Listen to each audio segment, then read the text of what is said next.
जैसा कि मैं उस समय चर्चा कर रहा था कि राष्ट्रपति महोदया के अभिभाषण में हाल ही में संपन्न चुनावों के विषय में जो बात कही गई, उस संदर्भ में मेरा कहना था कि नीति, नियत, निष्ठा और निर्णय के विकास के प्रति यह समर्पित, विश्वास के प्रति यह समर्पित जनादेश था। इस चुनाव में कई और विशेषताएं रही। भारत के लोकतंत्र को एक नए स्वरूप में और एक नया विस्तार पाने का अवसर प्राप्त हुआ।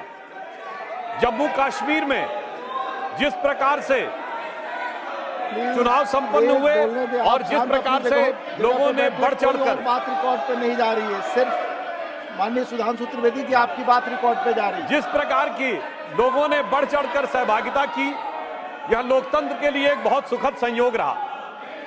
अगर जम्मू और उधमपुर में 68 और 72% वोटिंग हुई, तो ये भी देखने को मिला कि कश्मीर घाटी में अनंतनाग में 53% और बारामूला में 59% पोलिंग हुई, जो आज तक कभी भी इतनी पोलिंग चुनावों में सहभागिता नहीं रही थी। लोकतंत्र के इस पर्व की, इस अवसर को निश्चित रूप से हमें अप्रिशिएट करना चाहिए। यद्यपि हमारे विरोधी कुछ अधिक उत्साह और उच्छृंखलता में दिखाई पड़ते हैं, परंतु इन चुनावों में हमारी सरकार की स्वीकार्यता और विस्तार एक नए आयाम तक पहुंचा है।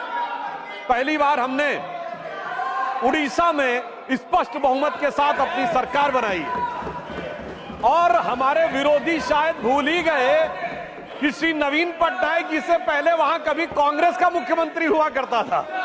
अंतिम मुख्यमंत्री गिरधर गोमांग जी थे, जो कांग्रेस के थे, और ऐसा प्रतीत होता है कि उनको अब वो विषय विस्मृत हो गया है, यानी उन्होंने मान लिया कि वो उड़ीसा में अब सत्ता की लड़ाई में ही नहीं है।